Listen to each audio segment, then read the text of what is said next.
மதுரையில் லட்சக்கணக்கான பக்தர்கள் மத்தியில் விண் அதிரும் வகையில் கோவிந்தா கோவிந்தா என்ற முழக்கத்துடன் வைகை ஆற்றில் பச்சைப்பட்டு உடுத்தி கள்ளழகர் எழுந்தருளினார்.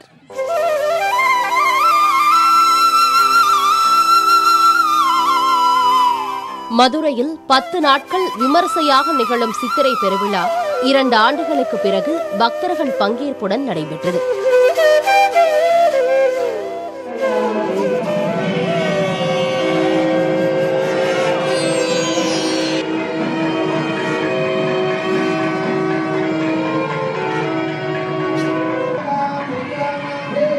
திருக்கல்யாணம் தேரோட்டத்தை தொடர்ந்து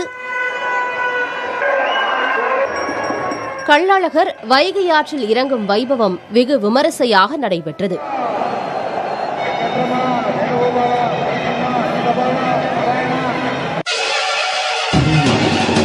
அழகரை காண லட்சக்கணக்கான பக்தர்கள் குவிந்திருந்தனர்.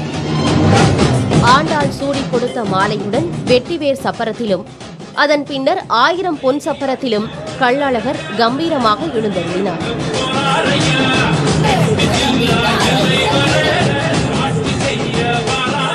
தொடர்ந்து தல்லாகுளம் கருப்பணசாமி கோயிலில் இருந்து தகதகக்கும் தங்க குதிரையில் ஏறி வைகையாறு நோக்கி புறப்பட்டார் கள்ளழகர். தங்க குதிரையில் பச்சை பட்டு உடுத்தி வைகையாற்றில் இறங்க வந்த கள்ளழகரை வெள்ளி குதிரையில் வீரராகவ பெருமாள் எழுந்தருளி எதிர் சேவை அளித்து வரவேற்றார். அப்போது மாலை மாற்றும் வைபவம் நடைபெற்றது. பின்னர் கள்ளழகர் ஆற்றில் இறங்கிய போது கோவிந்தா கோவிந்தா என விண் அதிரும் வகையில் பக்தி முழக்கமிட்ட பக்தர்கள் தண்ணீரை வீழ்ச்சியடித்து உற்சாகத்தில் மிதந்தனர். கள்ளழகர் பச்சைப்பட்டு உடுத்தினால் வானம் மும்மாறி பெய்து விவசாயம் செழிக்கும் என்பது ஐதீகம்.